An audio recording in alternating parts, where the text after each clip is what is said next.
चौथे ऋषी म्हणाले, स्कंदमुनी, तुम्ही गोमतीचा महिमा सांगितला, पण गोमतीचं तीर्थ 6 महिने प्यावं लागतं आणि त्या पाण्याला अजिबात चव नसते. ते तीर्थ 6 महिने प्यावं लागतं, हा गोमतीचा दोष आहे. 5वे ऋषी म्हणाले, स्कंदमुनी, तुम्ही कुरुक्षेत्राचा महिमा सांगितला, पण कुरुक्षेत्रामध्ये सोनं नाणं दान करावं लागतं आणि दान म्हणलं का आमच्या मानच कापतात. आम्हाला फक्त घ्यायचं माहिती आहे, द्यायचं काही माहिती नाही. 6वे ऋषी म्हणाले, स्कंदमुनी, तुम्ही भगवान बालाजींचा महिमा सांगितला, पण भगवान बालाजींना डोक्याचे केस अर्पण करावे लागतात, सौंदर्य अर्पण करावं लागतं, हा त्यांचा दोष आहे. 8वे ऋषी म्हणाले, स्कंदमुनी, तुम्ही हिमालय, बद्रीनाथ, केदारनाथ या सगळ्यांचा महिमा सांगितला, पण या ठिकाणी फार थंडी असते, अतिशय थंडी असते.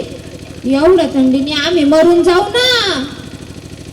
स्कंदमुनी, असं एखादं तीर्थक्षेत्र आहे का जिथे कुठलाही त्रास नाही, कुठलीही कमतरता नाही आणि कुठलीही उणीव नाही? स्कंदमुनी म्हणाले, असं तीर्थक्षेत्र तर मला माहित नाही, आपण भोले बाबांना जाऊन विचारू. मग 88,000 ऋषी व स्कंदमुनी भोले बाबांकडे गेले. आता जाऊ कैलासा सगळं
भोले बाबा पार्वतीला आपल्या डाव्या मांडीवर घेऊन बसलेले होते. स्कंदमुनी म्हणाले, भोले बाबा, कुठलाही त्रास नाही, कुठली उणीव नाही आणि कुठलीही कमतरता नाही, असं एखादं तीर्थक्षेत्र आहे का? भोले बाबा म्हणाले, हो आहे, सांगतो. विठाला विठाला.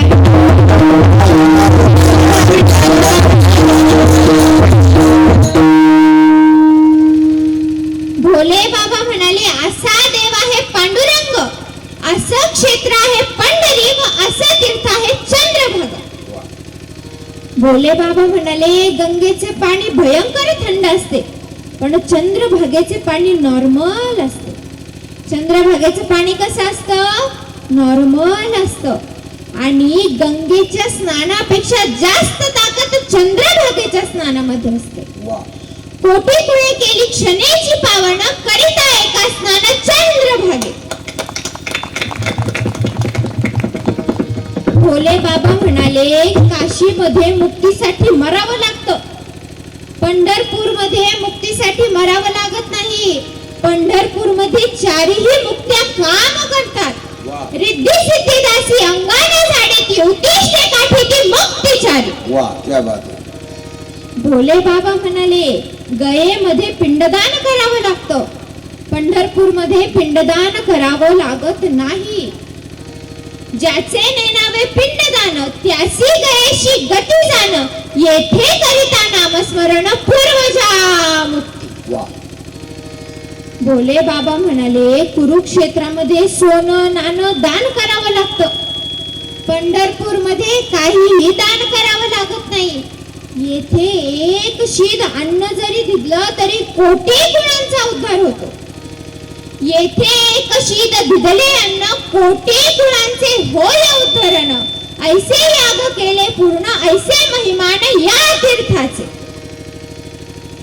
भोले बाबा म्हणतात, भगवान जगन्नाथांना हात नाही, पांडुरंग रायाचे हात कटेवर आहे. सुंदर ते ध्यान उभे विटेवरी, कर कटेवरी ठेवोनी.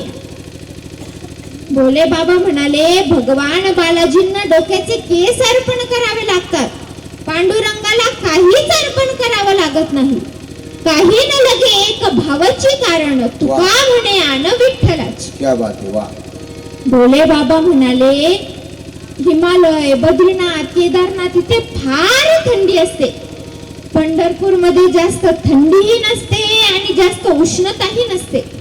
पंढरपूरचे वातावरण अगदी छान असते. म्हणून मी आणि पार्वती सदैव पंढरपूर मध्ये वास करतो.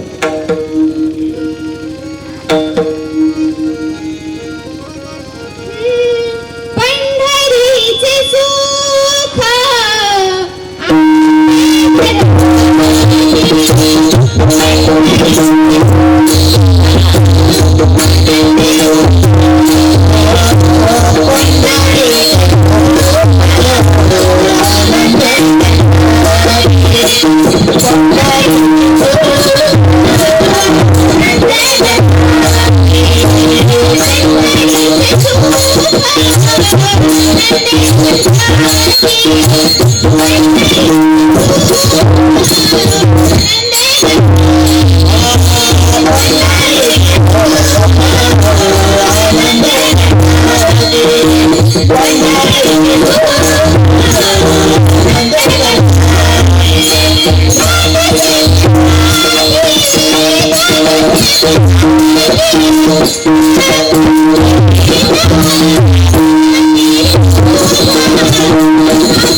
भोले बाबा म्हणतात, पंढरपूरचे वातावरण अगदी छान आहे, म्हणून मी आणि पार्वती सदैव पंढरपूर मध्ये वास करतो. पंढरपूरचं वातावरण एवढं छान आहे की पंढरपूर मध्ये गेलं की मन अगदी वेडावून जातं, भारावून जात. जय साई राम बोलो, जय साई राम, जय साई राम बोलो, जय साई राम.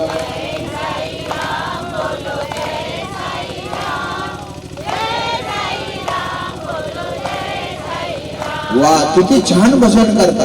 आणखीन एक सांगू, ज्याच्या पूर्वजन्मीचं पुण्य जास्त असेल त्याचाच आवाज मोठा निघतो. ज्याचे पूर्वजन्मीचे पाप जास्त असतील त्याची टाळीही मोठ्या आवाजात वाजणार नाही आणि भजनही मोठ्या आवाजात येत नसतं. जय साई राम बोलो, जय साई राम, जय साई राम बोलो, जय साई राम.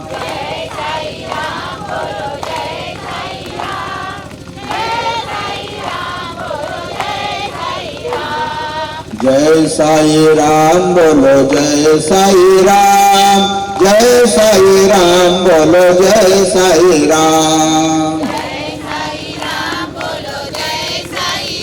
वाह, क्या बात है.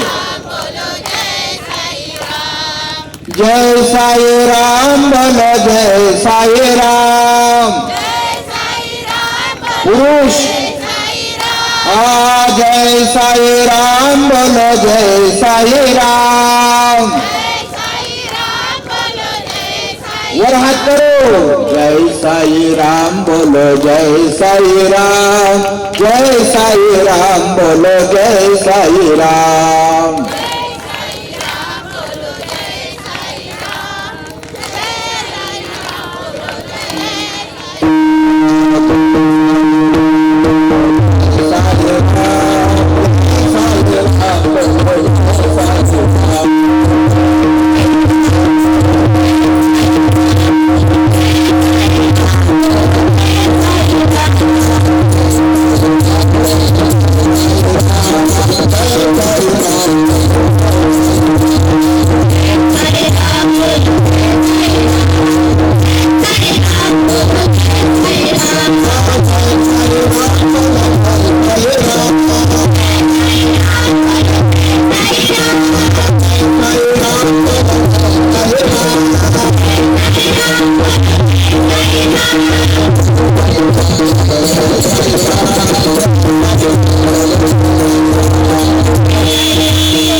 पात्रा एकदा पंढरपूरला गेली ती गेलीच. आणि हेच तुकाराम महाराज अभंगाच्या शेवटच्या चरणात.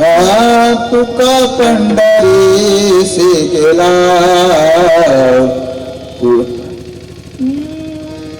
तुका पंढरी गेला तुका पंढरीसी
बोबडा बोली कावाकडा विचुका पाऊली ते सोज करुणी माऊली रिझे जेवी.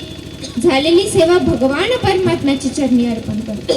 झालेली सेवा साईबाबांच्या चरणी अर्पण करते. झालेली सेवा साधू संतांच्या चरणी अर्पण करते. झालेली सेवा माझे गुरु बालयोगी बाल ब्रह्ममूर्ती बाबाजी महाराज चाळक यांच्या चरणी अर्पण करते. झालेली सेवा माझ्या आई वडिलांच्या चरणी अर्पण करते. झालेली सेवा गायक वादक विनेकरी बाबा साऊंड सिस्टीम अन्नदाते हे कार्यक्रम आयोजित करणारे कार्यकर्ते यांच्या चरणी समर्पित करते. झालेली सेवा तुम्हा सर्वांच्या चरणी समर्पित करते.